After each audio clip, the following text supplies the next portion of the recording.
Hey everyone, it's Brett Jackson with Heartland Turf.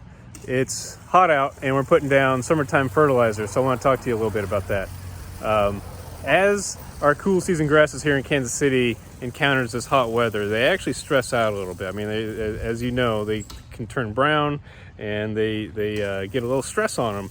That's because we have cool season grasses, meaning the bluegrass and fescue and rye that we most of us grow here in Kansas City like the cool weather, not the heat, kind of like some other warmer season grasses do. So they stress. And one thing you can do that adds more stress to it is put down the wrong fertilizer. If you put down too much fertilizer onto a yard that's already stressed out, what it'll do is it'll make it want to grow when really it's trying to conserve energy and try not to stress itself out even more.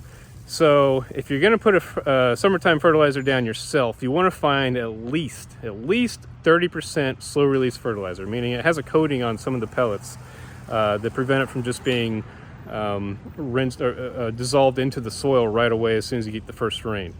I would prefer that you find closer to a 50%.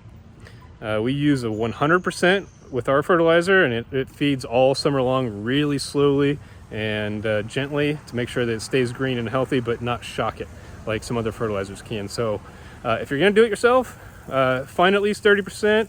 And even if you do that, I might even recommend that you put it down a little bit lighter than what the label says. If you do a 30%, 50% is good. If you can't find at least 30%, I would skip it. I would just completely skip it and wait until it cooled down in September or so, or call us. We can help you out.